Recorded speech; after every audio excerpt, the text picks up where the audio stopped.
pilot May Utama of Sniggardly has single-handedly disrupted cloning and production operations aboard Pandemic Legion's Keepstar in MTAC-0EE8, destroying assets with an estimated value of over 1 trillion ISK. Utama's loss of a Rorqual capital mining vessel to a Bombers Bar fleet on the 6th of May provoked a vehement reaction by Headliner, a fleet commander in PL. The tone of this public admonition in turn inspired Utama to take revenge in dramatic fashion before retiring from the Capsuleer lifestyle. By offlining services and sabotaging rigs on the MO Keepstar, Utama is credited with destroying 7 supercapitals under construction, though numbers and classes are disputed. Meanwhile, over 2,000 Capsuleer clones were destroyed when the facility's cloning bay powered down, including a large number with supercapital-grade implant sets. Pandemic Legion spokespeople refuted these figures, stating that the most valuable clones were away on deployment. Analysts are still attempting to tally the cost. Headliner, although renowned for his success as a commander, is not universally liked. One Capsuleer compared his charisma to a bowl of cold oatmeal. But whatever one makes of his style, the altercation seems to have cost Pandemic Legion over 1 trillion ISK, perhaps significantly more. This is Cerulean Voth And Lacerina Rask, reporting in MTAC-0 for the Discourse. Alright, I changed it. Should be better.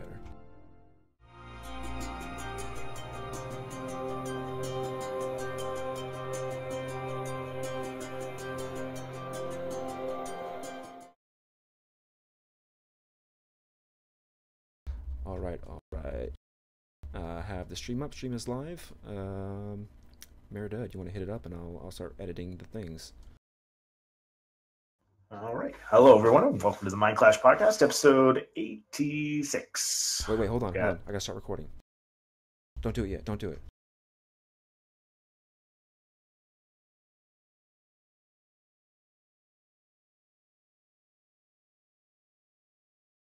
Turn my camera on too there, Mayor. Okay, now you're good. Sorry. Hello, everyone, and welcome to the Mind Clash Podcast, episode 68. We are joined by a council of the best minds that we could put forward for the CSM 13 tonight, and we will get to all of them, starting with the top.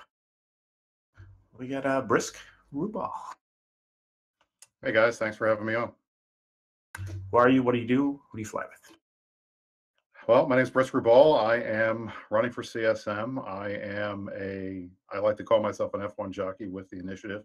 My corporation's STK. We are active in nullsec right now. Beautiful, excellent. Regular of the show, but introduce yourself anyways. Commander A's. Hey guys, again, thanks for having me. Commander A's, I'm running for CSM as well. I'm with the Bastion Alliance, living in Delve. Formerly ran for the last 4 years now for CSM, unsuccessfully on the high sec ticket, and trying my luck out here in Null instead. So yeah. Try. Yes, try again. Craig is a bot. He's not one of our guests. Don't worry about him. Ignore Craig. Silver. Hey, thanks for having me. I'm Silver Suspiria. I'm also running for CSM. I am the XO for Federation Uprising. We are a faction warfare alliance, but have been extremely active in Null in the last couple of weeks and months. I was going to say that we got an obvious bias here to people affiliated with goons, but not goons, working in the north, but we're not working in the north. Nothing wrong with that, right? And I'm Merdad. I'm still with Iron Armada, still flying around in Fountain, getting my fights when I can, when I'm not working. Holy fuck, I'm working a lot right now. But that's good. I need the money. I need that money. Gonna spend it all on the baby. So that's good. Kale, how's your week? Wow, it has been an interesting weekend, very eventful in the family region. I wish you well, Mirdud, with your future child and any future iterations thereof. Children can be fun and amazing, as you saw a few weeks ago on the end of one of our streams. But yeah, I did a lot of fun things on Friday. I live streamed the mass test on Sissy for the Abyssal Dead Space sites. They are not what one might call easy. I tried some of the calm ones in a Stratios, and I did not fare well. I also did some of those conscious thought interrupt or whatever those event sites were. Also did not do too well on those, so I need to get schooled up on how to fly properly. But yeah, other than that, did some incursions as well. Been having fun with those. Hold on. Let me get this grief vote I have about those conscious interruption sites. I've been running them. I've been enjoying them. I've been enjoying the skins. They're very nice. I was upset after running a whole lot of the Drifter scan down site, the harder one with the Drifter battleship, that I got an escalation. I was like, fuck, yeah, an escalation from a Drifter site? This is going to be good. Fuck it. I'm not looking anything up. I'm going in deep. Here we go. 5 jumps away. I'm going to move a Sino in place. I'm going to bring my Rapier instead of my Hugin. I got the bonus to the Sino. I'm going to bring my carrier in. We're going to blow up those fucking Drifters. I'm going to get some fat loot. This is going to be great.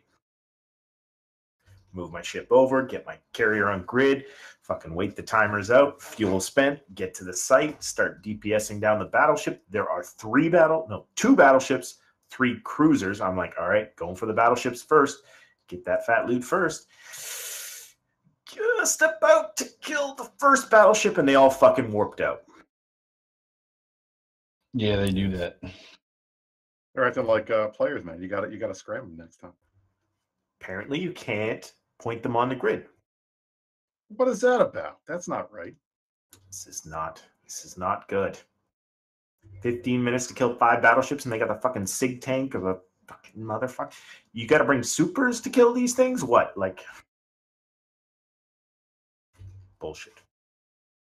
Like the event, CCP, but longer timers, or at least some kind of trigger, some kind of timer, known timer, like something to show that, you know, the site's going to end. Or at least wait till a boss trigger is killed. Anyways, that's my rant. It's over.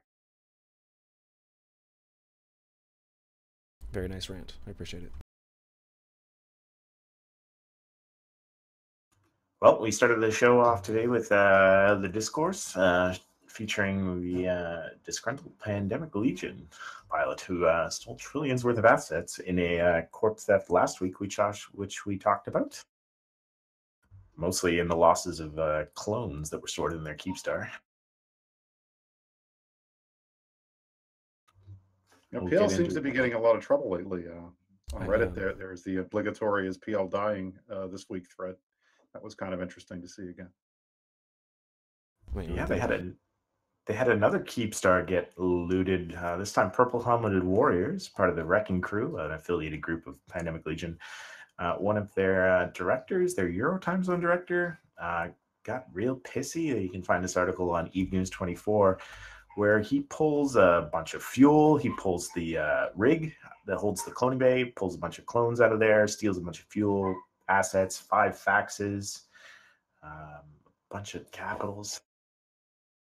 45 bill worth, 5 fitted faxes, 2 Rorquals, and some Hicks and Guardians. Just Purple Helmet Warrior things, but, you know, already replaced. That guy is gone, you know. Moving on, new director installed, you know. Just another typical day in Pandemic Legion. Yeah, I don't know what to do with my feedback. Somebody says I have feedback. I don't know how to change that. I've changed nothing physically with all this setup. This is all same. I gotta get whatever Brisc has got going on. He's got this very professional vibe happening. Well, you know, I do this for a living, so I got to have everything set up right. Wants to go from a real politician to a space politician. What an upgrade. The leap is not as far as one may think. Yep, for sure. Did you mute appeared in? Wait, yes, it is muted. Don't know. Buttons are hard. It's true. All right, and as you might know, the conquerable stations that are coming in the patch that is coming June 5th, that's replacing all the structures, the big stations that we've been anchoring over the years in EVE. They will be turning over to Faction 4's. The Gold Rush of June is coming soon. If you want to test those structures and see if, is it really worth throwing your alliance into Providence to, capture an extra couple, you can go test those structures on CC now. They are available there. While there, you might want to stop by the Abyssal Dead Space sites. Those are quite fun. You can check those out in a cruiser and go bomb through. You'll get some level 1 sites from spawning in there. You can test those ones out. Pretty much do those in any T1 cruiser if you know how to target things. But those, you can loot the increasingly difficult threads and move your way up to level 3s. Start dying in some of those, maybe some 4s. Test your luck there, and maybe whelp your best fit into a level 5. Maybe if you just get a bad spot. So check those out. Those are all on CC now. They're taking feedback, and you got to get that feedback in before they got to hard lock that code for release day. So I still have to get a fit ready because I was running the Ministradios too, and that didn't work after I got past like the 2nd level. They were just killing me. It's too fast. I used Nishtar for a while. I got through some 4s in Nishtar. Don't fear the drone killing stuff as much as you think. Sentries, heavies, and some smalls. The hardest problem is dealing with the clouds of small drones.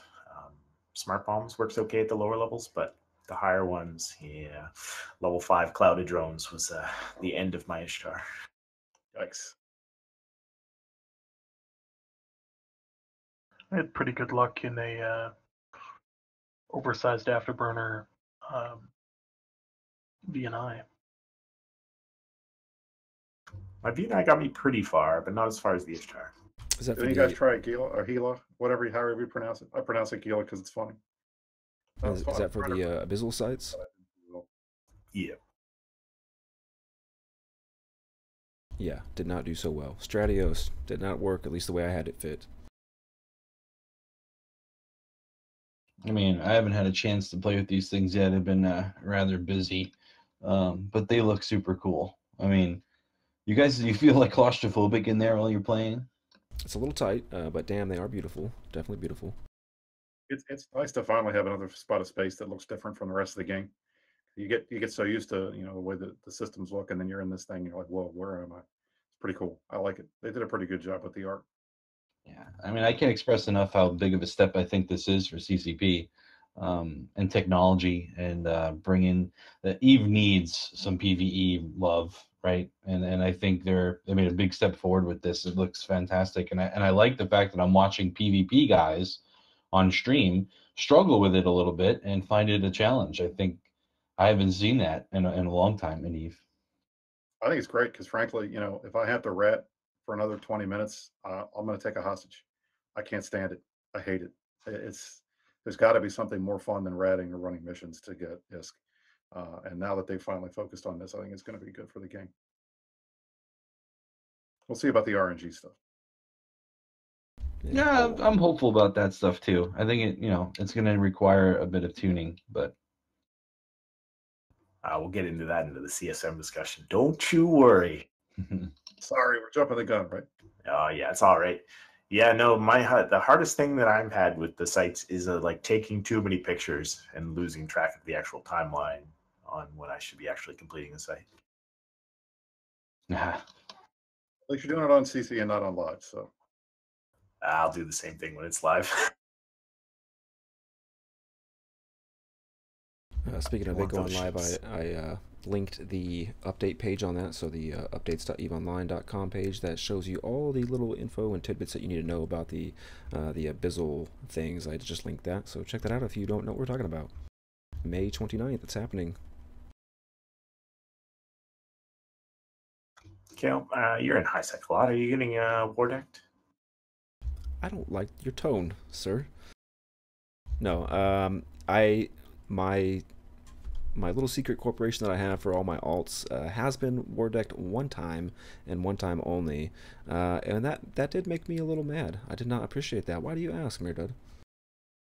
Well, I'm just wondering if you're happy with the systems of the War Dec. You know, it's not great. I wish there was a group of people who could actually help me do something about these War Decs. Is there anybody out there who can do that? Mirdod? Well, there's a group of people we elect every year, but maybe we want some, people who aren't super busy doing election-y stuff.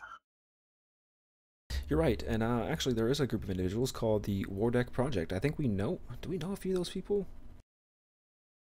We have met them. There might be one of those people here. Hint, myself, Cobb. Oh my goodness, we have Commander A's here. Commander A's, as a matter of fact, is one of those. He's one of the proprietors of the Starship War Dec Project. You want us to tell us a little bit about that? It's okay.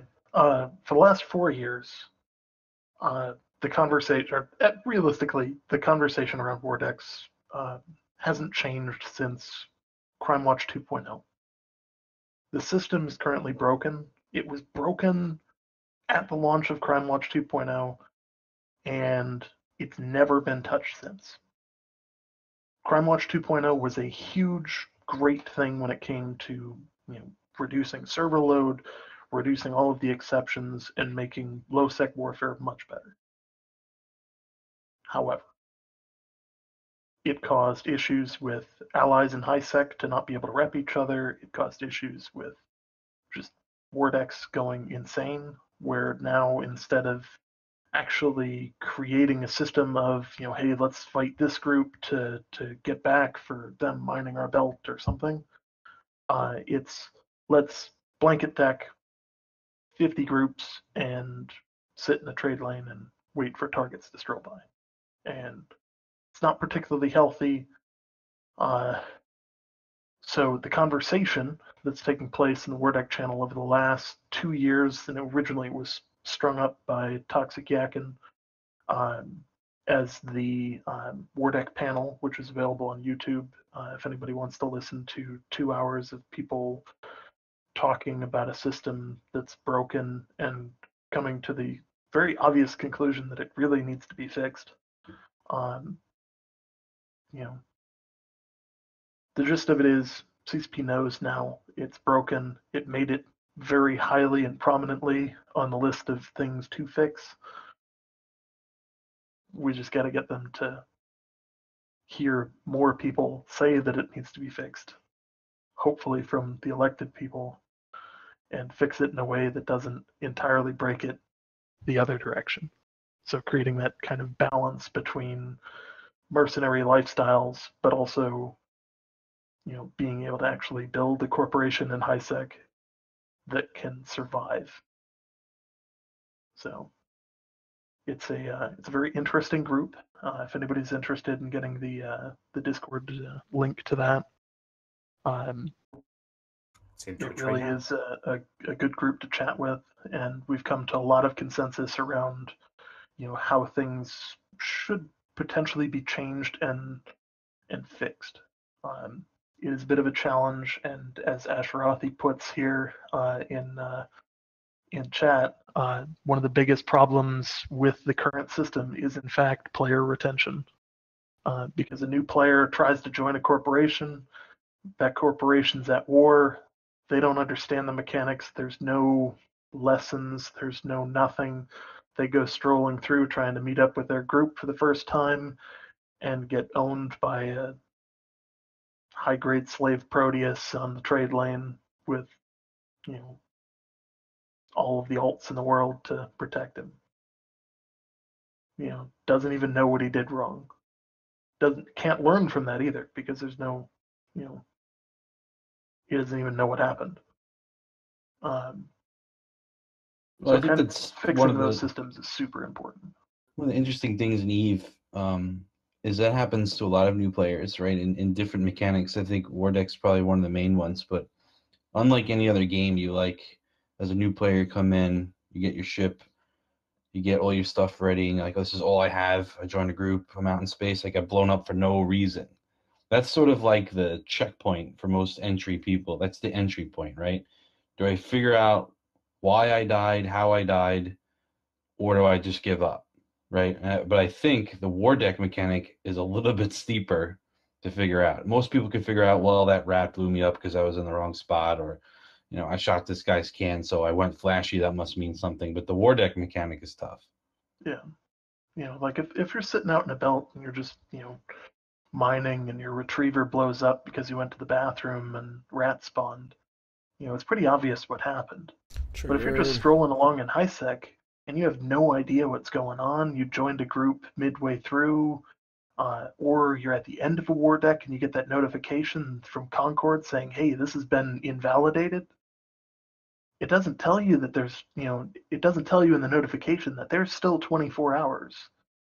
So a lot of people will just charge to the trade hubs, and that's that.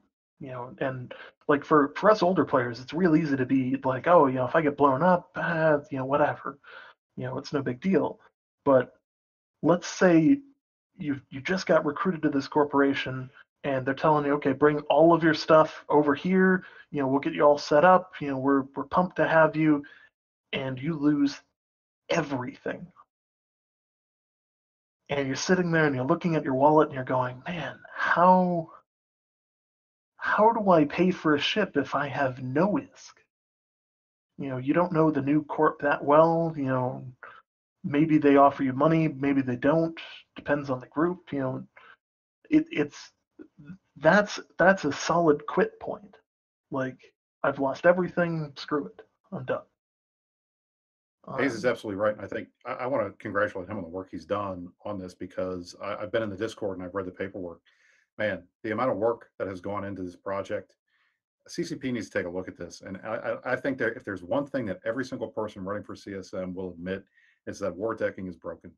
If you can't admit that, then I don't think you're playing Eve. And there has to be a way to fix this. And I think it's time that we really push to get this addressed, because it does have a huge impact, as Ace was saying, on player retention. And I think it's very difficult for new players. They finally get enough money to get a good ship. They want to get out of their newbie corporation. They join a corporation, all of a sudden, boom, they're war deck. And it has an impact on Null too. I mean, the number of jump freighters that we've lost in Jita, I think if you see what we see one every day. And a lot of that is just guys forgetting that they're getting war decked. Now, does that have an impact on Null? Not really. It's a blip. It's something we tease our guys about when it happens to them. But the impact on a newer player or somebody that's not as established as some of the null site guys, it's you can't put it into words.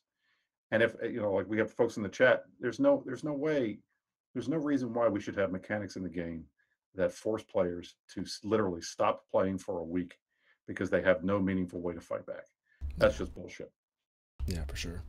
Yeah, one of the biggest topics that's come up is, so the current system, the war is entirely up to the aggressor. If they want to continue it, they can continue it as long as they feel they want to. There is absolutely no way for the defender to get out of that war. And in most cases, high-sec corporations want nothing to do with the war. Their only goal is to get out of it. So when we're talking about, a mechanic that pushes people to just stop playing for a week, that's their only recourse. You starve them of that content and then hope that at the end of the week that they weren't contracted to destroy your corporation and keep that war deck going. Exactly. Yeah, I mean, I think it's a straight up griefing tool at this point, right? That's all it is. That's all. You're right, Silver. I mean, at this point, it's just a way to troll people down, and that's very Eve.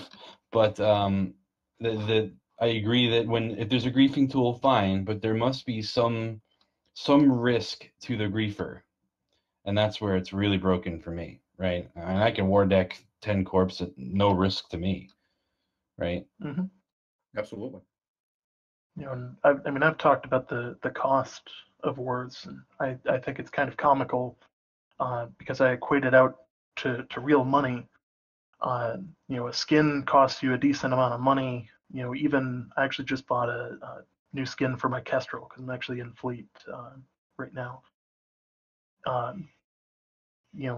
That skin for my T1 frigate cost 3 war decks. I can war deck 150 characters for a week for the same amount as it cost me for the skin. And the realistic thing around this is 50 million ISK to do that. We're looking at 40 cents to bribe Concord into legal combat between groups. Like, that seems like Concord's a pretty cheap date to me. Absolutely. And the other thing is, whoever heard of a war with no end game victory, metrics? How do you tell when you won? Yeah, You no can't. win conditions. There's no win Yeah, condition. I was just gonna say, there's no win condition. You just grief the players until they quit, right? Right. And if you can't grief enough in a certain enough time, well, then the war's invalidated. I mean, come on. Mm-hmm. And the challenge. So I used to run a high sec alliance by the name of Lin Kuei. Targeted new players, bring them in, get them involved in mining, industry, PvP, PvE. We were heavy into Spectre Fleet. We were heavy into running incursions as a group. And we got War Dec for a month straight for no other reason than we were a 300 plus person alliance. And that caused everything to fall apart. People couldn't get the content they wanted. They couldn't play. And when we did fleet up, they weren't coming after our structures. They weren't coming after anything else. They were only coming after cheap kills on the trade lines. And that doesn't help anybody. Like, that doesn't do anything. And when we did fleet up against them, we brought T1 Maulers with T1 Logi, and they still wouldn't fight us. I will call out Vendetta Mercenary Group. But yes, that's you. Guys or Marmite, these guys. I guess Marmite's not around anymore. But talk to some of these guys. Why do they do it? What's the fun? I mean, at least, hey, you know what? As an F1 jockey, I'm going to get shot at. It's fun to be in the big fleets. I don't understand what's fun about ganking somebody that can't fight back. I grew out of that when I was a toddler. I think it's just salts. I mean, what are you going to gain from picking on some miner and adventure with Tech 1 lasers? Like, what does that do for you besides some You're 10 mil ISK, Ooh, you got me. Hey. Yeah. But for some people, I that's think a lot. That attitude is pervasive in all of EVE, right? I mean, I think a lot of people are out there just looking for the risk-adverse kill and mine a few tiers. That's a legit game mechanic, I think. It's just a very abusable when you have war decks. I mean, salt mining's fun, but I'd rather at least get a good fight out of it, But yeah, you know me, I'm with you on there, but exactly. I know plenty of people that don't agree. Yeah. I don't think you're ever going to get that many people to agree on anything in this game. No, and that's sort of the beauty of it, right? And part of the beauty of it is that it's so cruel. But there are some spots in the game that need to be looked at as, there's got to be some recourse, some way for you to get out of it, like you keep saying. Yeah, you know what you could do? You could actually, if you need something to do and you were bored and you didn't want to do any suicide gankings and you didn't want to do any salt mining, you could actually join the Legacy Coalition right now, I bet, somehow, and go burn down some structures in Pravi. Is this a thing? I think Reddit's always recruiting, right? So that's true. But yeah, if you haven't heard, the Legacy Coalition is deploying down to Providence. Their plan is to burn down as many PL structures as they possibly can, and I'm sure there's a shit ton of them. You got any? Who do we have here from Legacy Coalition? No, we don't have anybody, do we? No, we're the United Southwest. Yes, but if you were bored and you want to go do that, I'm sure you can join them. I will link a little bit of information about that. But I think we should probably move on to one of the reasons why we have all these fine-dressed individuals in this room. Not me, I'm just wearing my Slice Alliance t-shirt. But yeah, we've got some guys here who have been avidly running for the CSM this past few months. We have Commander Ace, who's running on his 16th or 17th campaign. Hopefully he makes it, I don't know. Well, eventually, the clock's right twice a day, even if it doesn't have a battery in it, right? You're wearing us down, Ace, right? Playing the long game. Yeah. If you think about it this way, if I don't get elected, I set the record for most unsuccessful campaigns in CSM history. But were you? do we want me to hold that record? You're, Because I'm not above lording that over people. I think you're the hero that we deserve. Is Maybe not the Guinness one we Books going to recognize that one? That would Perhaps, be really perhaps. funny if they did. They'll probably spell your name wrong though. Probably. Be Commander O's. But yeah, so I've been doing a few interviews here and there. I actually just completed doing an interview right before this show of different CSM candidates, but I know it's kind of hard. Time zones suck. Getting everybody on the same schedule is hard. So we brought these three fine young men here to talk with us, and we're gonna learn a little bit about who they are. I appreciate that.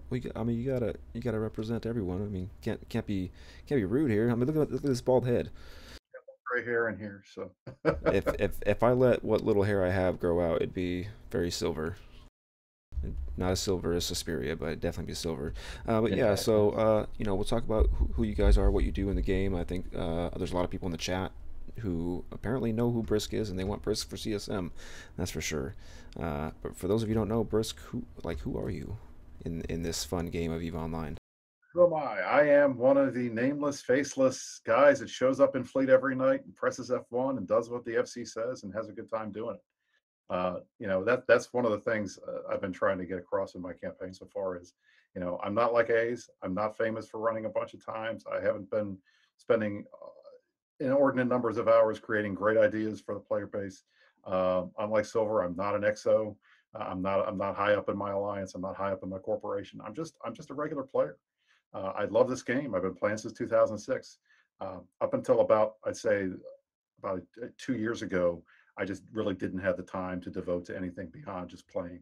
And I'm finally at the point in my career and home life and some other things that I can actually do more. And I said to myself, well, you know what? If you're going to do it, step up big and take a risk. And after having a year and a half of my guys badger me to run for a CSM, I said, fine, you know what? I'll do it. And that's why I'm here.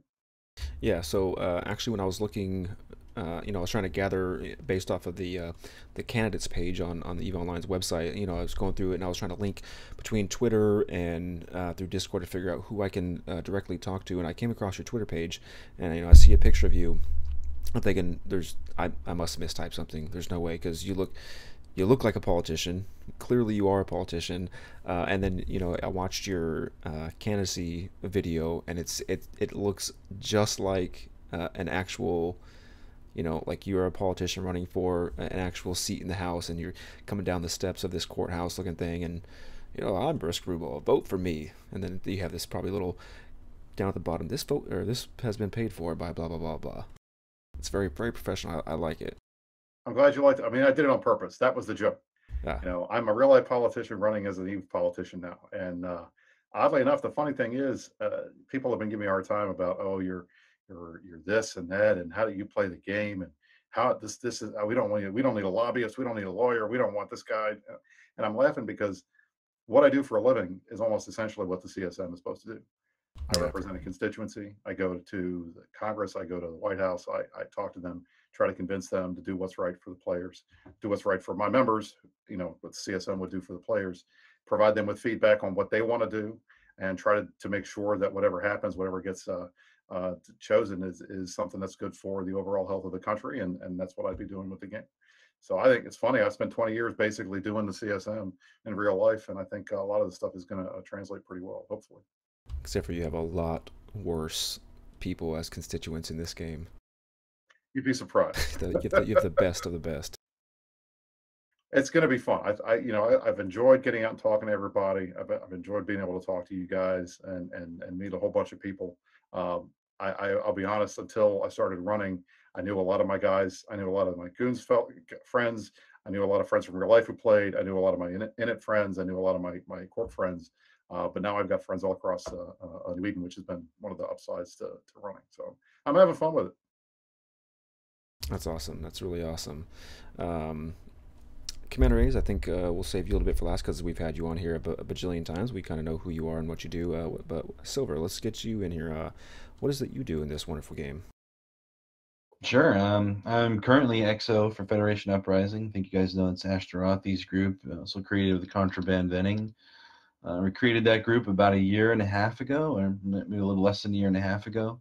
And I've enjoyed the empire building immensely with these guys. We've grown a long way in a short period of time, and are finding ourselves in the middle of block wars now and stuff. It's been absolutely crazy. I'm a BTAC-R baby. I've been playing for about 4.5 years. I, of course, knew Eve way before that. But at the time of my life, I couldn't fathom that I had time for an MMO. Especially a game like Eve, where I kept hearing is, oh, you got to join a corp, you got to be in a corp. I'm like, I just don't have time to contribute to a corporation or do anything other than solo PvP maybe. So I avoided it for a while, but then the BTAC-R fight hit the gaming news, and I was like, well, let me just see, right? And I began watching some streams, started doing some solo PvP, loved it, and I've done nothing but PvP since. Nice. Yeah, let me tell you, I've listened to Ashtarothi for many years. I mean, he was one of the first podcasters and streamers that I really listened to and followed, and it's been really fun to listen to and watch and see the progression of Fed Up. Really take on a whole new role, because before you guys were strictly more of like a lore kind of thing, and more of the industrial type thing, but now it's a full blown, not just doing. Faction warfare. You're in it now. Like, this is a whole new ball game for you guys. Yeah, and I think that stems from Ash and I and Contra and the other groups that founded FedUp. We want to embrace all forms of gameplay in Eve as legitimate main gameplays, and we're just looking for content wherever it is. So if it's lore stuff, great. If it's in low sec, if it's in high sec, we have groups that do high sec stuff. Recently, the null sec has been amazing for content, so that's where we've been spending a lot of time lately. But we're looking to do anything that Eve has to offer. That's good. So yeah, you were a BTAC-R baby. I kind of think I was the same way. I was actually in Afghanistan during the time when that news article broke out, and I was like, hey, I play that. I used to play that game. Let me get back in there. So that's funny that you say BTAC-R baby. That's nice. Yeah. Yeah, it didn't take long. I was solo PvPing for a long time, and I would just spend all my time in a novice plex in low sec, and just kill everything I can in my Fed Navy Comet. It didn't take long for a group to recruit me, and I said no at first because I was like, I can't contribute to a corp. But then I gave in, and my life situation changed a little bit. My kids are a little bit older now. I do a lot of work from home, so I can XO for these guys and keep Dungeon running, and maybe take the next step and run for CSM. All right, so Faranathis in chat, this is for Silver. He wants to know, he heard that you don't put mains in faction warfare, and he wants to know, is it only scrub lords who put mains in faction, and how would you respond to this? Yeah, good question, Farrell. That's a running joke in Fed Up. We had a conflict with a particular group and nullsec in our early campaigns. And one of them was joking around saying, why do these scrub lords put their main characters in faction warfare? And that's a big point I want to make if I do make CSM, and even if I don't. I want to advocate for faction warfare as a main mode of gameplay for people. You can absolutely put your main character in faction warfare and get involved in low-sec PvP, and we can help you through the misnomers and rumors about, well, what do I do about my security status? What about my standings with factions? I can't get to JITA. All those things completely workable, and you can have a great time as a faction warfare main. Yeah, I was the same way with incursions. I started doing incursions on one of my alts, and then I thought, I might as well just go ahead and do it in my main, because obviously better skills. So yeah, I don't see any reason why you couldn't. Yeah, absolutely. And there's no right way to play main, like quote unquote main and Eve. That's great. I mean, if your main character is doing faction warfare today, there's no reason why you can't do something in a year from now or come back in 2 years. They're all valid modes. Very nice. Okay, Commander A's. Don't wanna give you too much grief. Who are you? Who is this Commander A's fellow? So, aside from the fact that I've run for CSM for the last 4 years unsuccessfully, I've got a long list of random crap that I've done. I've been an FC for Titanian Fleet, which runs armor incursions in HiSec. Yes, they I was are. an FC for the Serenity Initiative. It's a nullsec alliance. Worked with them quite a bit. let's see, was in East India Company, Catastrophic Uprising, ran incursions for a long time in the high-sec group. I was one of the 3 main FCs during the Drifter incursions in high-sec that we actually ran them so proficiently that CCP patched them out of the game. And you can still see the massive spike on the chart when you see the incursions income over time. We generated about a Titan's worth of ISK every 2 hours. Because we were incredibly overpowered, and CCP released a broken mechanic. Cough. When you can put a 250-man fleet into a site and everybody gets the payout for the incursion, things were going well. Let's see. Aside from that, I was a Spectre fleet commander. Also was the team captain for the Spectre Fleet Alliance tournament team, and by the Alliance tournament team, I refer to the one that actually won matches. We won 2 matches and then got beat out by PL and ABA. So have a couple of wins, and I've still got those skins that I'm eventually going to look to sell. Aside from that, I've been the CEO of Sub-Zero, my corporation, for it's got to be 5 years now, and we've bounced around doing all sorts of things. For a while, I ran Lin Kuei, as I mentioned earlier in the podcast, which is a high-sec alliance that was mainly targeted to get new players into incursions. We'd get them into Cruiser, have them fly with us, make up enough money to buy a faction battleship, and then make some real cash. Then we got War Dec to crap. I almost quit over it. Then we got the golden parachute of offers from the Bastion. And we've been living in Delve, building Titans and Supers and stocking the market. And contracts for the last about year and a half or so. Cool. So we already know one of your big topics that you definitely want to push, and that's obviously the war decking issue. That's a big issue to you. But what are 2 other things that you want to kind of focus on if you were to win this magical 17th time running? So I think the biggest thing is just general game health. So a lot of people want to say, I'm going to fix this specific mechanic.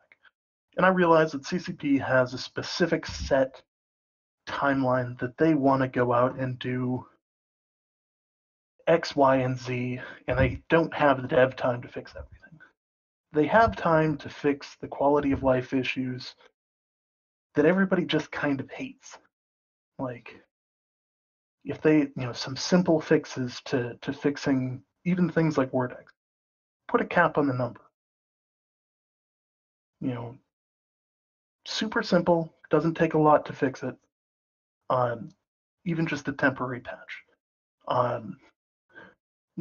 General community support, focusing on those little things, focusing on game health, focusing on balance, and just kind of fixing the game, making a new Crucible. I'm gonna steal. Who was it that said it? Darkness. Drawing a blank, guys. Somebody help me here. Sort. Yes. There we go. Sort. We need a new Crucible. We need a next level fix. Just take a patch and just fix the things that are broken. Because over time, every mechanic needs just a little bit of TLC. We got a really good patch when it came to jump fatigue. We got a really good, set of things. I think that the Abyssal mods is going to be interesting. Might make balancing a challenge, but they didn't target a lot of mods that would really truthfully break things. I think those are kind of the aspects of things. Just focus on the little things, fix what's wrong, and then continue. Yeah, there's one thing about EVE Online players, just like elephants, they never forget, and they remember, well, you remember 2 years ago when CCP so-and-so said that they were going to look at this over the next few months, and well, they haven't. So, you might want to take a look at some of those small things that players have been vying for over the past few years, definitely. Mm-hmm. Well, and the other part, just have somebody that can, in all honesty, speak truth to stupid. I'm not calling CCP stupid, but sometimes they need somebody that isn't afraid to just say, hey, have you considered what this is going to do to X, Y, and Z? What are the third order effects of making a change like this? Ah, the old butterfly effect. Yeah. Awesome. And that's, I know the current CSM, I've talked a decent amount with them. I agree with a lot of what they say. There's a lot of what they say that I don't agree with as well. But it's kind of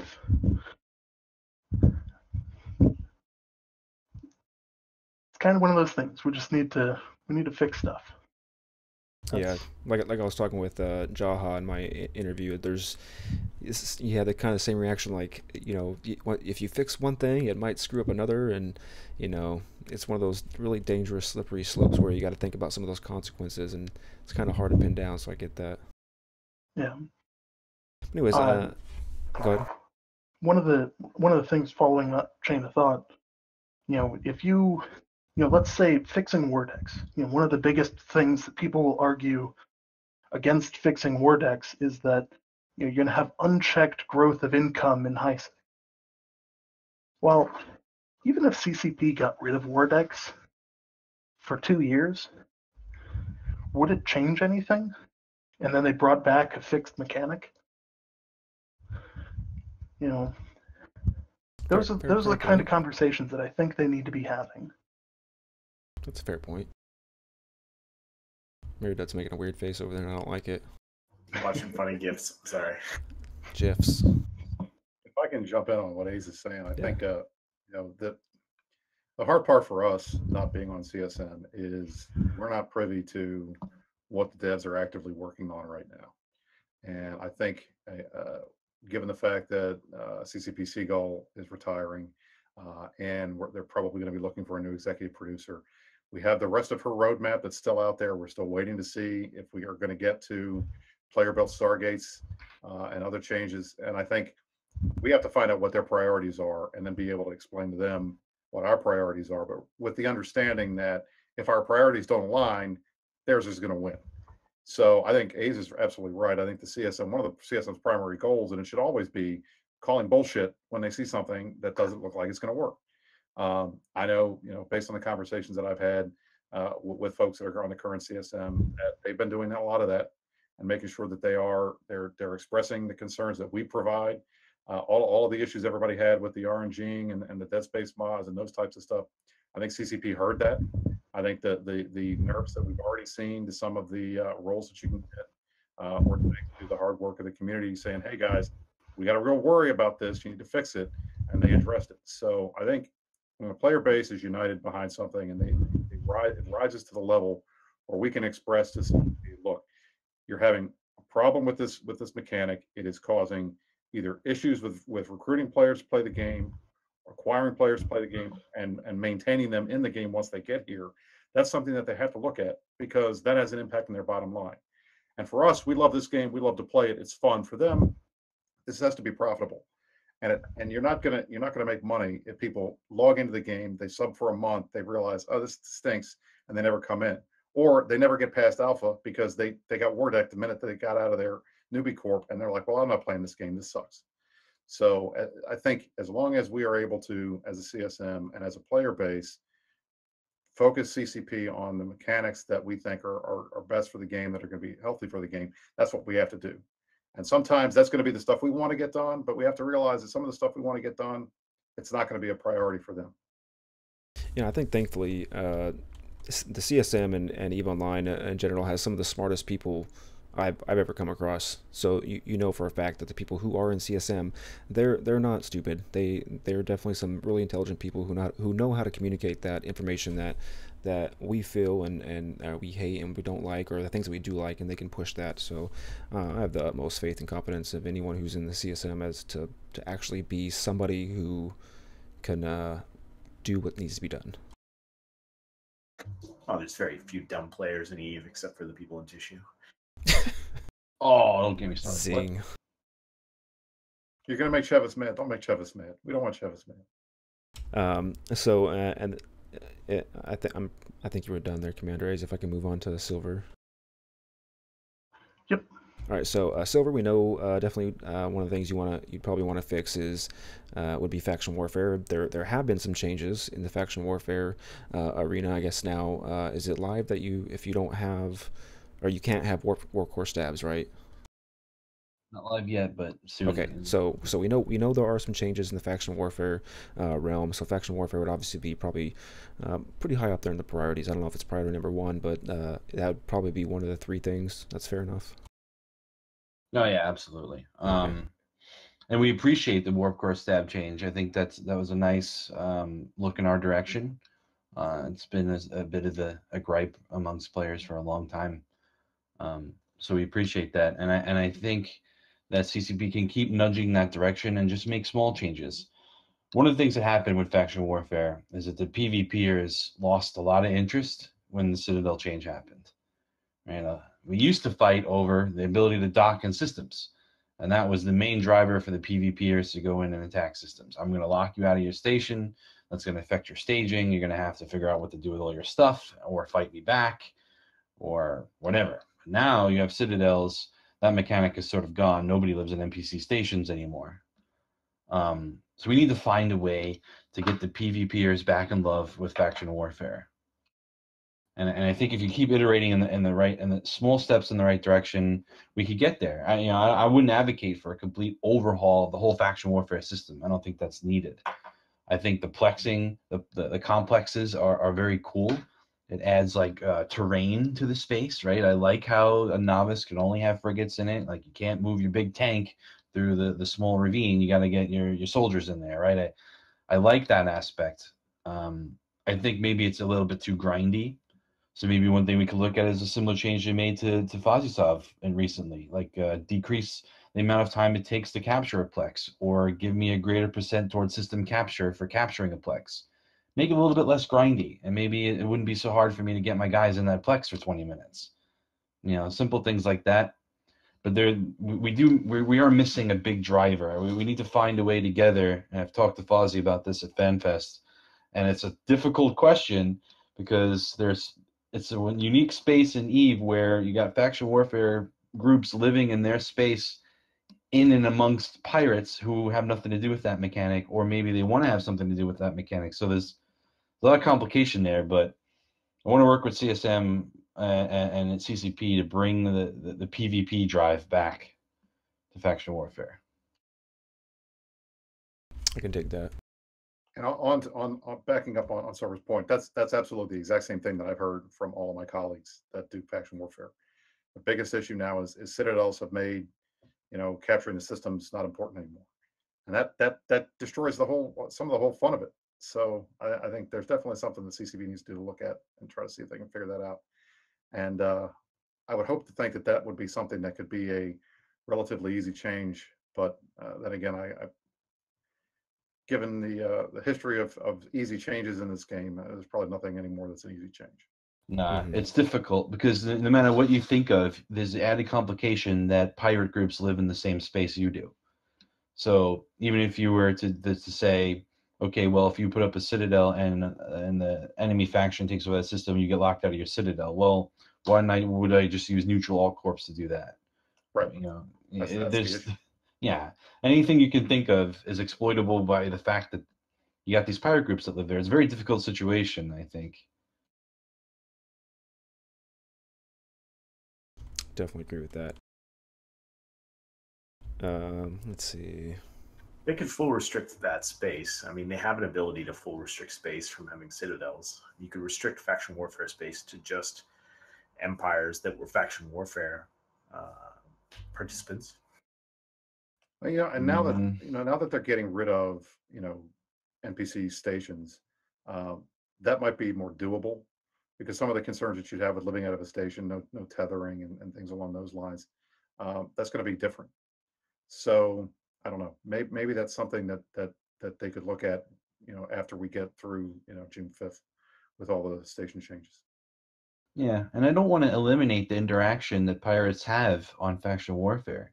I mean, that's an added complication, an added diplomacy, political environment that makes the low-sec unique, So I don't want to limit them from. I was a suggestion that they couldn't maybe anchor neutral structures in faction warfare space. Because I don't know that I like that idea. The idea that's been tossed around lately is, well, if you're a faction warfare pilot and the enemy faction takes over the system, you wouldn't be able to dock anywhere, period, even your own structures. I'm not sure if that goes too far or not.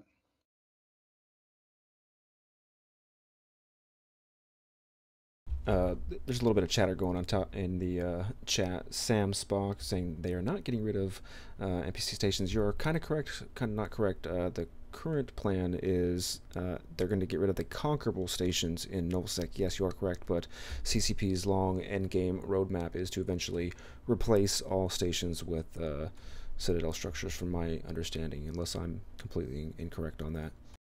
That's my understanding too. I think they're doing it in phases. And I Yeah. think that part of it is they have to deal with the fact that, yeah, you're going to have concerns in high sec and low sec about what you do, how do you control these stations, who gets access to them, and those types of things. But I think at the end of the day, unless it's an upwell structure, you're not going to see that anywhere in Eve in 5 or 6 years. Yeah. I think if that happens, then hey, that gives us an opportunity to fix the issue with citadels and faction warfare. I think we just need to. The devs need to come together and make it a priority, try to figure out ways to get around it. Yeah. Or maybe the answer isn't there, right? Maybe as faction warfare players, we have to let go of the fact that, well, the fight to lock you out of the ability to anchor stations is just gone, and we need some other driver. When maybe it's financial, some way to some of the best ways to motivate your military and your group is to have your industry guys bitching and moaning about not having what they need, right? So currently there's a system in faction warfare where if you upgrade the iHub in a faction warfare system to level 5, that's a significant bonus to production, right? 50% reduction in time. And I'm not a manufacturing guy, so I don't know the exact bonuses, but I know they're important. But they're tied to individual systems, and they're upgraded with just players going to them and dumping LP into it. What if there's a way to tie your overall bonuses to Warzone control somehow? So in Fleet, where we live, if we're tier 5, we have that 50% level 5 bonus. If we're tier 4, it's 40%. If we're tier 3, it's 30%. And then the manufacturing guys are going to get on our military's case to go capture some systems and boost that up. I thought that was a great idea. Yeah, and I think these are the types of things that CCP is going to have to think about when they start pushing, the low sec and high sec changes to citadels that we expect to come in the next year or two. So. Yeah, I think the long-term goal since the beginning of EVE Online was that everything is going to be created by players, right. and they started working with that, and I think you're going to continue to see iterations after that to where literally everything is going to be built by players. Yeah, Seagulls keeps saying that even on her way out, right? The players create the infrastructure, and if they create it, it should be able to be destroyed. So there should be nothing in space that you can't create or destroy. Is her overall philosophy, and that's the way they've been moving the game. And so far, it seems to be working. I dig it. Yeah, and I think that's a fine environment for even faction warfare, right? Maybe it's on me not to allow a citadel to go up in my home system or a system that I care about, or it's on me to go destroy it if it did get up, right? So maybe we have to step away from the whole locking us out of docking and structures and give us some other reason to motivate PvPers. You guys can get the joy of structure bashes just like us nullsec guys. Yeah, I think the Citadel changes recently made that a lot easier, but Right now, I just have a hard time getting my guys to go into Plex and capture a system because militarily, there's really not a whole lot of benefit to that. We have a couple of FCs in it that love structure bashes, so we always have jokes whenever they ping for a good fight because we know at some point we're going to be bashing a structure. It's just inevitable. Well, I can't ping for a strat op. If I say strat op, everybody knows it's a structure bash. Won't come. There you go. Nobody shows up. Cool. So, Brisc, I think you've kind of agreed with a little bit of everybody, but I think you probably have some things that are specific to you that you would like to see as far as your platform goes. Well, if you visit my website, briscforcsm.win, we've got very professional. I got a 3-part plan. Exactly. I got a 3-part plan, and a lot of it's focused on a couple of things. But I think number one is always going to be content creation, providing the tools in the game so that our great FCs and the folks who are out there creating content have the tools they need to keep bringing the big battles, the big fleets, and the fun to those of us who aren't looking for a PvE experience. I think that's number one. I think there's lots of little things that need to be fixed in that regard. On the list of things that I was asked, what's your number one thing you would fix in the game right now? And I don't know if Silver was here. Yeah, Silver, you were in the fight last night. We had a fleet of 200 guys in it, goons, fed up, killing a random Minakawa that got left on grid. And it literally took us half an hour until fed up guys could drop 5 or 6 dreads onto the fax to kill it. We had literally 200 subcaps that were fighting one fax, and it was tanking us for multiple minutes. I mean, like at least 15, 20 minutes. That's broken. That's a broken mechanic. Yeah. At the bottom line is there's no ship in the game that's more powerful, has a more powerful impact on a fleet battle than a fax. And I think if CCP wants to take a look at this, one of the reasons why we don't have really massive MTECO, BTEC-R fights all the time is because every group with a supercap umbrella generally requires their supercap pilots to have an Altus flying an Apostle or a Macau or a Lift. So, I think we really need to fix that, because if you got one vessel that can nullify an entire fleet's worth of DPS, that's a problem. I'd love to see some changes to faxes. I'm not a fan of the clouds of Fozzie Claws running around interceptors with weapons on them. One of the things we had suggested was there should be no way any vessel in the game can without some kind of trade-off be able to be nullified completely. And I think what I'd like to see with interceptors is get them back to the role that I think they were intended for, which was mainly fast tackle and for traveling, and get the guns off the scepters if they want to stay nullified. Mm-hmm. That's another thing we talk about internally a lot. I know that's not very popular, but it's one of the things we'd like to talk about. And then in general, just other little things, little stuff like looking at local and whether or not that's supposed to be an intel tool. Looking at a lot of different things that have been added recently in terms of PvE, make sure that works. I would love to see them redo, or at least do a pass on missions. Missions have not changed since the very beginning of EVE. And, for those of us who got started doing them, you can go back in and they're the exact same that you did 10 years ago. That's kind of boring. So those are the types of things that I'd look at, a lot of little quality of life things. Unfortunately, I think CCP has been doing a lot of that. I'd like to see them do a lot more. Cool. Yeah, I think that's a great point with the missions, and that's why I'm so excited about Abyssal Death Space, right? Because that opens the future. It's new PvE, a new experience that we don't have, that everybody can jump into from the beginning. This is going to be great. Yeah, well, they're talking things like procedural generation to randomize things a little bit. Hopefully, gone are the days where that this specific ship fit this specific way, and you shoot this NPC and then that NPC, and the mission's over.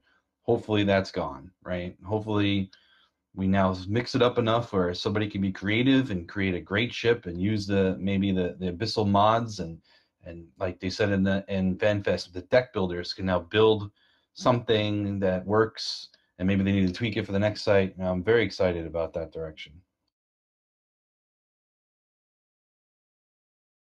All right, we got a couple lightning round questions here. We'll try to keep these short and sweet. We'll go through each. We'll start at the top with Brisc.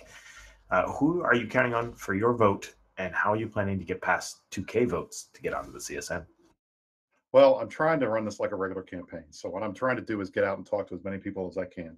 I want to thank all the folks so far that have endorsed me, my corporation STK, my Alliance Initiative, Black Legion has endorsed me. Thank you guys. Thanks for headshotting me the other night. I appreciated that.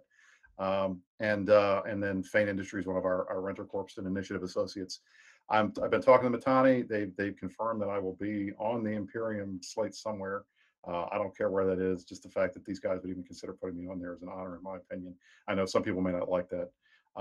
In terms of everything else, I'm just trying to be different. I think a lot of the CSM campaigns have been about the same, and I think adding a little real life fun to this, and going on these shows and wearing ties and being a politician is new and interesting, and I think people like it. So hopefully that'll be enough to push me over the edge. But in the end, if win or lose, I'm having a good time. That's the name of the game. It won't be the first time I've lost an election. Won't be the first time I've won one if I do. So hopefully we'll have a good time, and that's really the metric that I'm looking at, though, whether this has been fun or not. All right, Ace, who are you counting on for your vote, and how are you planning on getting past 2K? Someone vote for Commander Ace, please. So he's got my vote. Brisc is also on mine, not just for the reason that he's in the Imperium. I follow your campaign. I actually really like a lot of your thoughts on the game. So Brisc is on my ballot as well. As far as people that I am hoping to pull their votes, I'm hoping to maintain the support that I had for the last several years from HiSec, and a potential ballot initiative elsewhere that I've been working up. I can't really release who it is yet until it happens. I will be on the Imperium ticket. I can't tell you where, but they won't tell me that until afterwards, and it likely won't be a super high rank on that ticket, so I got to survive a pretty long time for any kind of trickle to make it. But realistically, I'm hoping that at this point people have known and seen my work from the last 4 years, and hopefully that will convince them that it's time to take the campaign to the next level and participate in the CSM. Yeah, I mean, I think we've seen over the past few months, maybe even a year or so, this is a new EVE, and I think that EVE has evolved, and it's going to continue to evolve, and some of those platforms and some of those topics and the things that you want to do are becoming more important, more relevant. And I think you've been around, you've been in the media spotlight for the past few years. People know who you are, and I think it would be silly for people not to vote for you at this point.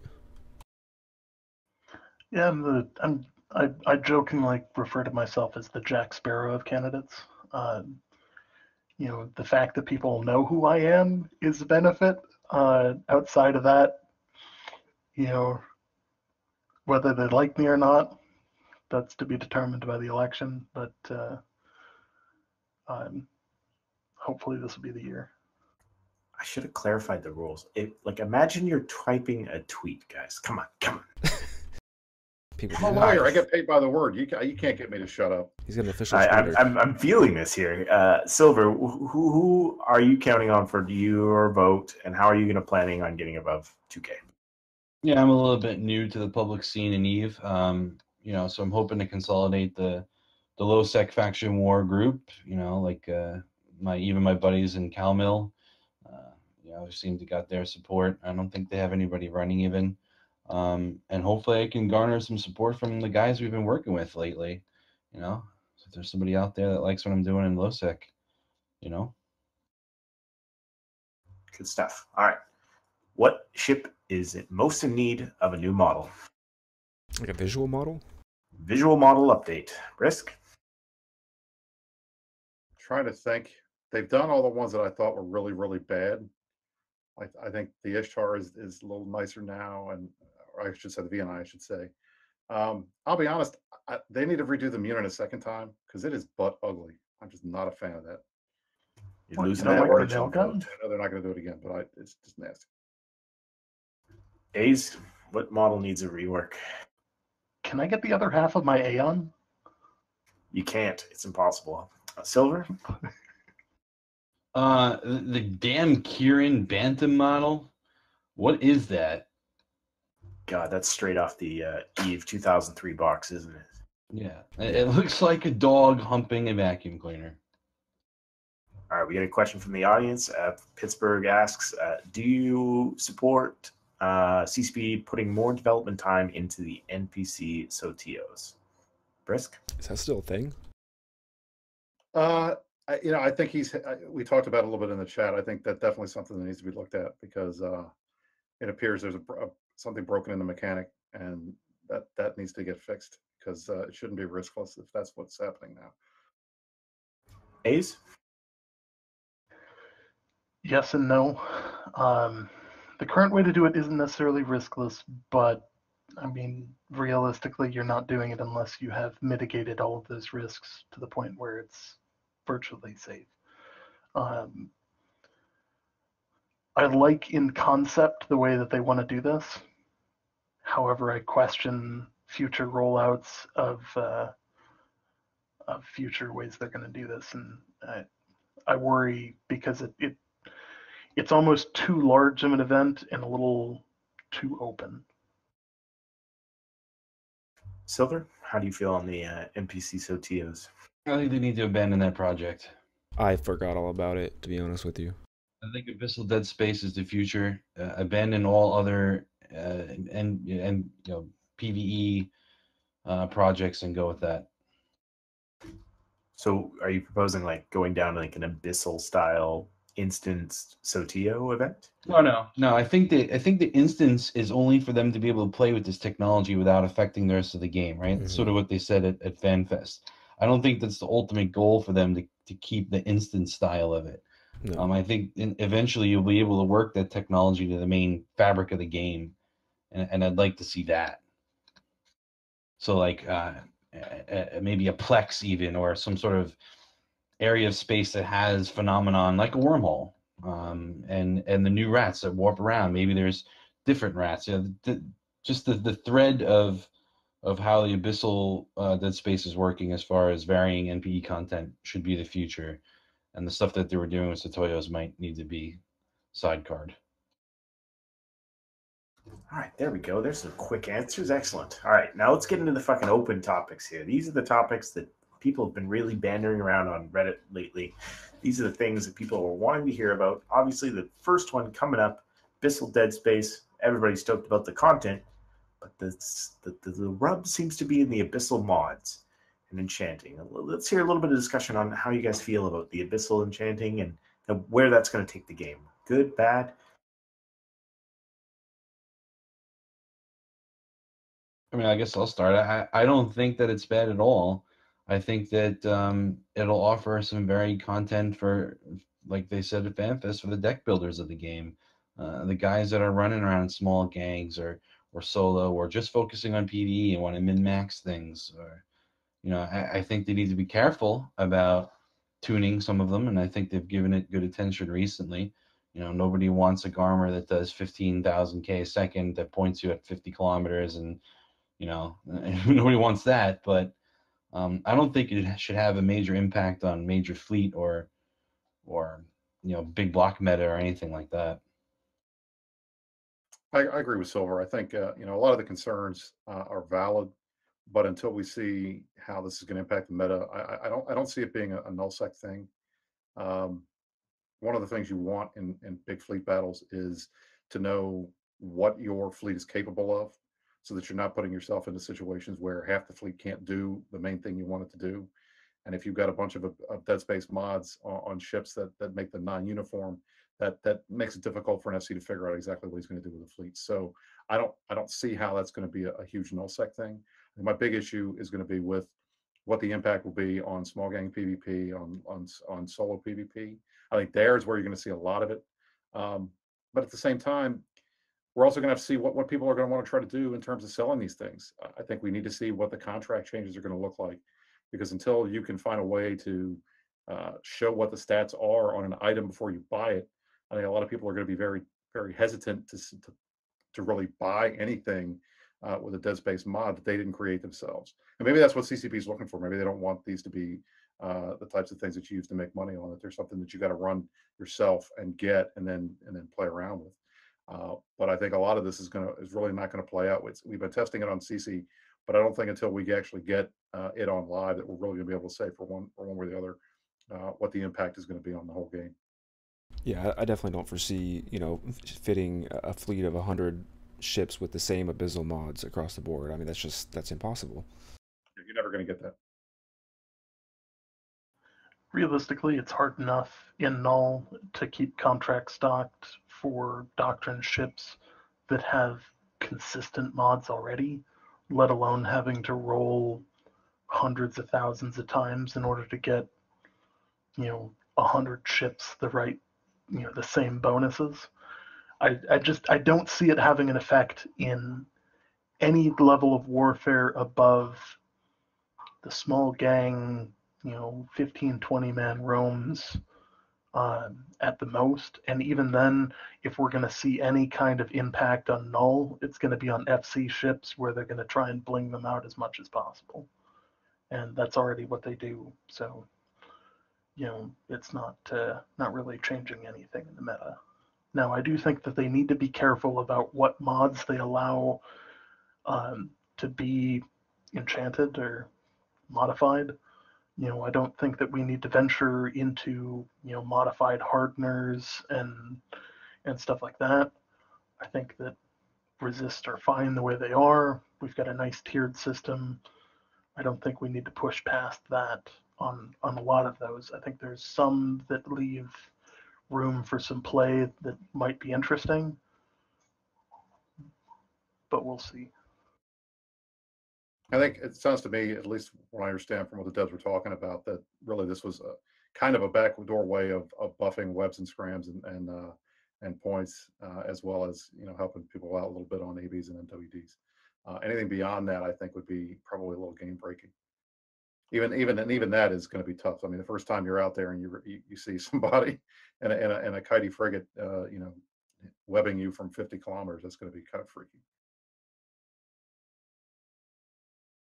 Those are fair points. Obviously, the big news from last week was CCP Seagull announcing her departure, and this is going to leave open a lot of space in the top of the EVE development community to push forward with potentially changes to the roadmap or a new revised roadmap for the next 2 or 5 years. What are you guys hoping you're going to see on that roadmap, and what are you going to push for as a priority? Little of yours, little of ours. That's the best case scenario, where we can say, here's the roadmap that CCP, the new exec producer, comes in. Here's what we want to do. It's great. Let's accomplish it in a reasonable time frame, but also leave time in those dev cycles to ensure that we're getting game health updates, fixing old mechanics, revamping and giving some TLC to the more forgotten mechanics during that. Not just, we're going to have a 5-year plan and we're sticking to it, and then we'll do changes to everything else. Because in 5 years, if you just let some of these mechanics sit, we're not going to have a player base. And then we'll be talking about a different game. Like My Little Ponies Online. Hello Kitty. Is that a thing? Because I'd totally play that.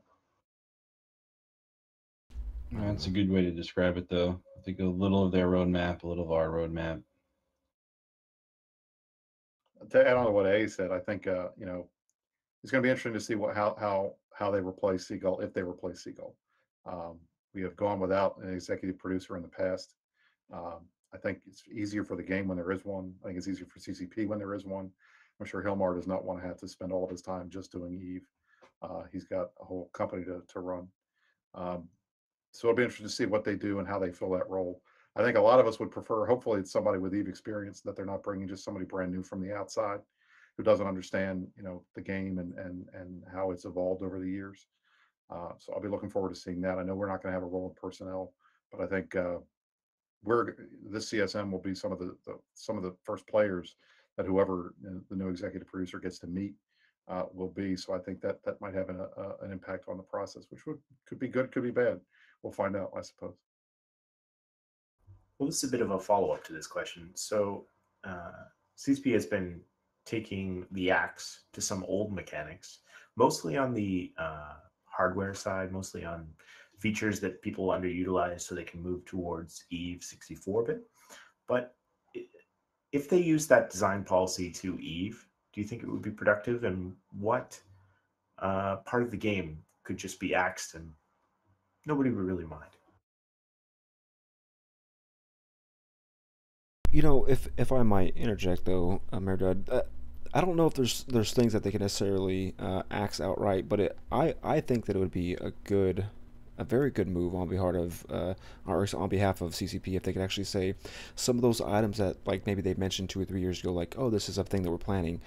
If it's no longer on the roadmap, or if it's not something that they think they can do, they should probably just come out and say, hey, you know what, we said this thing a few years ago, but take backsies, and we're not going to do that. A little more, I guess, transparency. And they've done some of those things. I mean, walking in stations being the obvious biggest one. I mean, since Encarta, you know, that has always been viewed as one of the biggest letdowns in the history of the game. And they walked it back and they took it out. So to answer Mayor's question, I don't want to say anything that's too controversial because I don't want to piss anybody off that likes this stuff.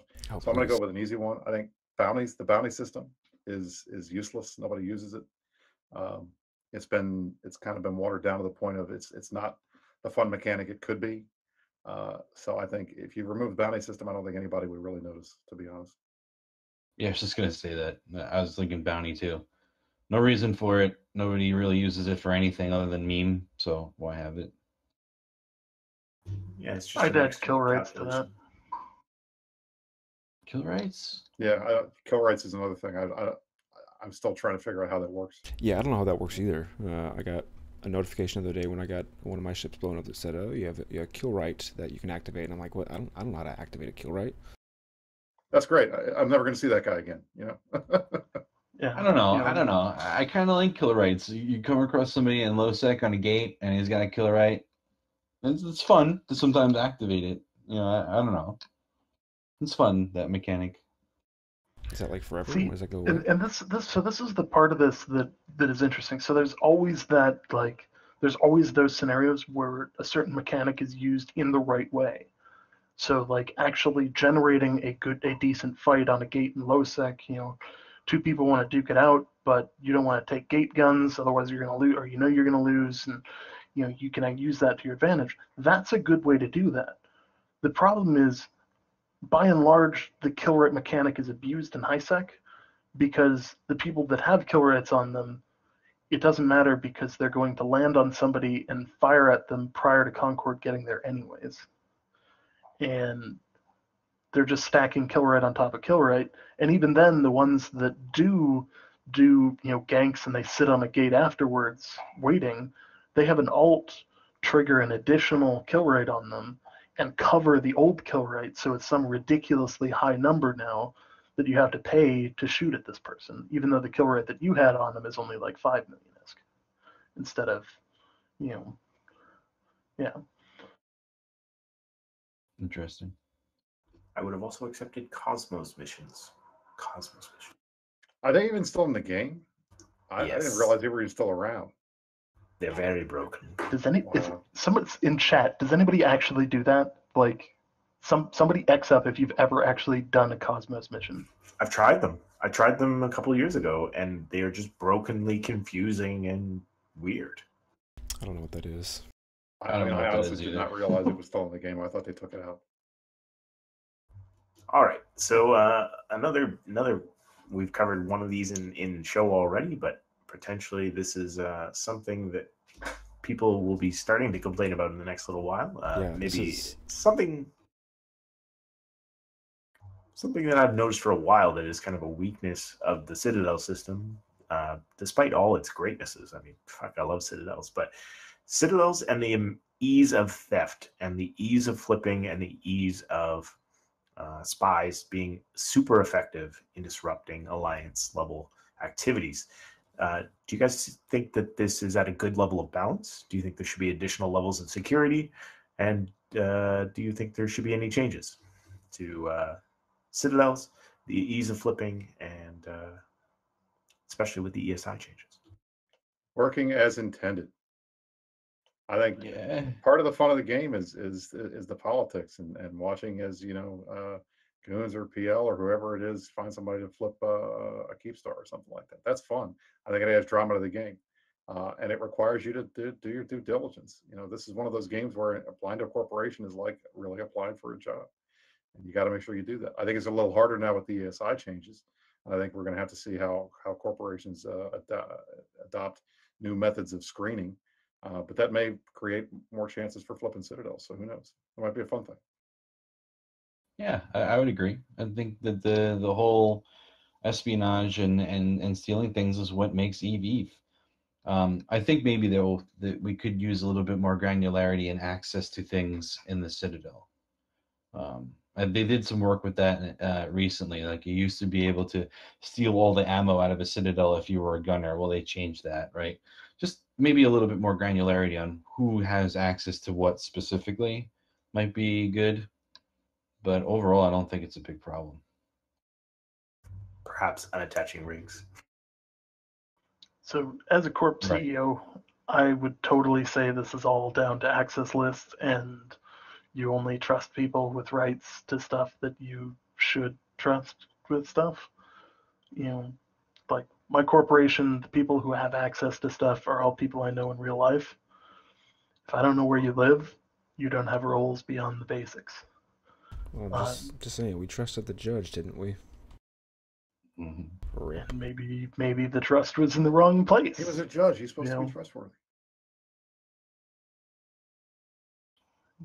I mean, I'll be the first one to say everyone in Eve has a price. Mine is so high that nobody can get that high. Like even Aerith couldn't pay me that much money. Maybe it's not about money. So you're saying not everybody has a price, Ace? No, everybody has a price, but some of them it's not attainable. At least not reasonably attainable. So what if your price was AT prize ships? Soon, it doesn't look like there's going to be any more AT prize ships. With beyond AT-15, it doesn't look like they will be continuing the prize ship model. Is this a good change from CCP, or are you guys going to be advocating for something different? Garbage. What I'm going to tell them is that, look, you don't need to spend dev time creating a new AT ship. You've got years worth of AT ships. Anybody who wins, they'll take an old one. I'll take an imp. I have no problems with that. You don't need to give me something new. Give me something old. I'll take any of those ships. I think anybody that wins will take those ships because they're cool. They don't need to reinvent the wheel in that regard. So hand out some of the old ones and don't be stingy. Interesting. I don't know. I kind of like the trophies, the unique trophies. I think people like that. I mean, I don't fly in the ET. I like watching the ET, but I don't envision myself ever participating. I don't know. I kind of like the unique trophies. So let's talk about how much money you actually get from winning the Alliance tournament for a second, based on actually having these ships. The average sale price of one of these ships is about 120 billion ISK per, and the winning team gets 25 of the frigate and 25 of the cruiser variant. Do the math, that's a shitload of money. So a win in that produces more money than most large alliances can produce in any multi-month span of time even. I don't even think Goonswarm pulls in that much in 6 months, 10 months. Don't let Aerith hear you say that. We're talking 5 to 6 trillion ISK, easy on the low end. Do we have any metrics on how often they change hands? Because I'd be interested to see how many of them have been sold. Good question. Yeah. Do you think that the market for those ships, they sell for that much, but do they move all of them? I don't think so. Like, isn't the market? They keep a decent amount on hand. Like I know PL has a number on hand for Alliance tournament matches so that they can continue to field the Atana, for instance. Yeah, but if they wanted to sell their whole lot of Itanas, is there a market for them to sell them all at that price? Yeah. I mean, you Yeah. got collectors, you got guys that want to have a blingy ship. You know, I get that. What do I need? I know. At least some of the, you know, we were talking about this on one of the other podcasts over the weekend, and you know, some of the big nullsec alliances would specifically have their AT ships. They use that to fund their SRP for the alliance. So that's. I mean, I know that they do sell. I'd be interested to hear, at least in the modern era now, how often those are changing hands. Yeah, I would like to see the metrics on that. I'd like to see how much the market really supports transitioning those. And I think maybe there's more money to be made in officer mods around the AT time.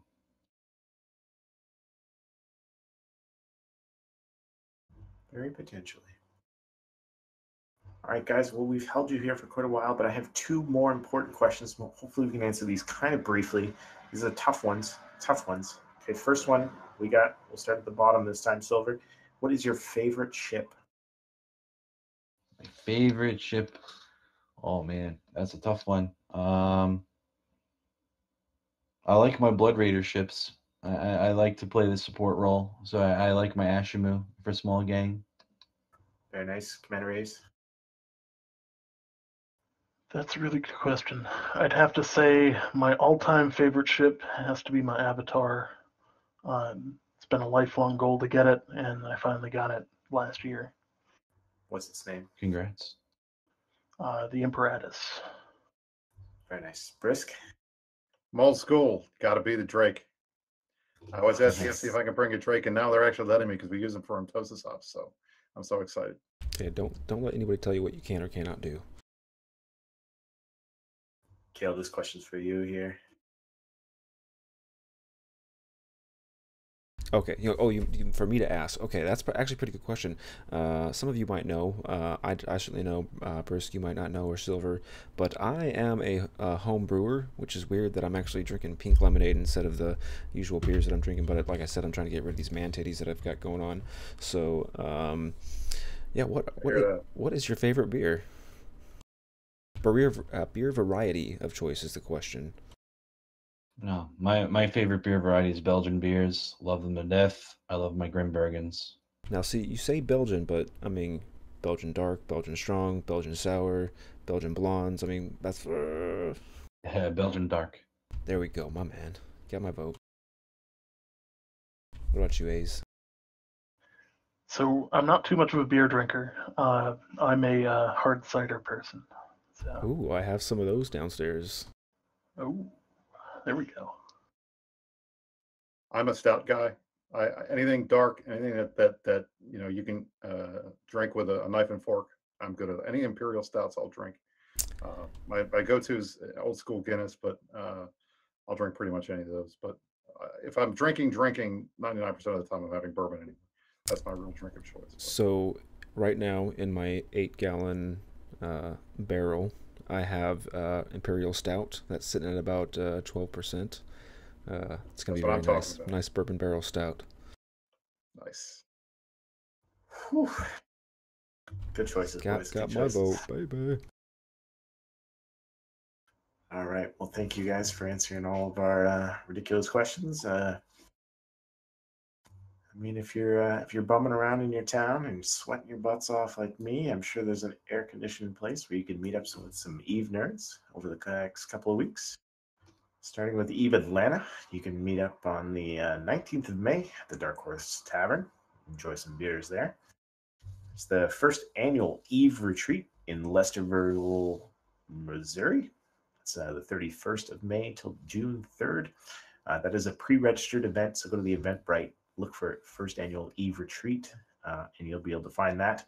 It's like all your food is provided and all your lodging is provided, so you just show up and drink and talk Eve.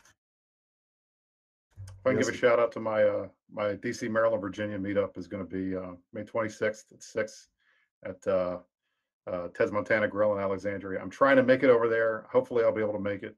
But if you're in the DC area, come and hang out with us. Yeah, the Eve Toronto meet is also on May 26th. You can go up there if you're in the GTA. Vancouver meetup is this. Oh, is it this Tuesday? I don't know. I got friggin' prenatal classes. Jesus, babies. But it's the third Tuesday of every month. And then the Des Moines, Iowa meetup, fourth Friday of every month. And there's a Houston monthly meetup as well. And if you don't have a meetup in your region, your area, your state, your country, start up your own. Meet up with some Eve nerds. I'm sure they're out there. They're easy to find. That's a true story. So let's get out into some shoutouts and let's wrap up the show. And we'll start at the bottom with Silver. I just give a shout out to my fed up friends and Gal Millistan holding strong in Cloud Ring. Beautiful. Commander Reese. Shout out to Sub-Zero, the Bastion, the Greater Imperium, my new puppy Apollo. If anybody wants to see a picture, I'll post him in the Discord. He's just got him a couple of weeks ago. He's a cutie. And oh yeah, he's adorable. And anybody who plans on voting for CSM, I don't really care who you vote for, but for God's sake, go out and vote. Beautiful. Brisc. Shout out, thanks to my STK guys for always backing me up. Thanks to everybody that watched the show and said nice things in the comments. Thanks to the initiative. Thanks to my Imperium allies. And thanks to all of you for watching and for all of the words of encouragement. I really appreciate it. It's been great. Y'all doing great. Good job, guys. Kale. I'm Kale. Would you like to shout out anyone? You know, I don't think I really do want to shout out anyone. I do kind of want to shout out the Titanian fleet, Commander A's. You mentioned that earlier. So I've actually attempted to go around to different fleets. I went to Warp to Me incursions, and I wasn't too satisfied. I looked at some of the fits they had available that they wanted you to fly for certain fleets, whether it's a Vanguard or a headquarters. And I linked to my fit once I finally got into the staging system, and they said, well, you don't have a meta whatever this, you're just shy on that. I'm like, oh yeah, I fit what I could buy, and based off of what I could fit, I mean, I'm talking like just a smidge lower than what they want. And they said, well, you're not gonna fly with this. So I said, well, screw you guys, I'm gonna go with Titanium fleet. And not only if I was just shy of something, either they had the thing that they could let me borrow, or they just straight up gave me that item and said, oh, here, put this on your ship, it'll be fine. So shout out to the Titanium fleet, some really good dudes. I'm trying to get some of those guys on. I know we've had some incursion folk before, but I think there's a little bit more complexity within that style of play that I still don't understand, and I think to help kind of get some new fresh people in there, it might be good to have some incursion talk again and fill in some of those blanks that I'm still fuzzy on. Also beer. All right. Shout out to Namahama for subscribing to the show. Remember, if you'd like to support the show, you can subscribe us here on Twitch, or we also have a Patreon. It's totally not required, but we do it for the love, and we appreciate the support. Shout out to my guys in Iron for running fucking fleets during show. Always love it. Good job, boys. And to my wife for the amazing dinner tonight. Thank you, babe. And yeah, any final words here before we walk this horse back into the stable? Good night, everybody. Thanks for having me. Are you backing the horse up, or is it like a figure of speech? No, I've turned the lateral thrusters on. Right. Space Horse. Gotcha. Good night, everyone. Catch you next week for another episode of the Mind Clash Podcast.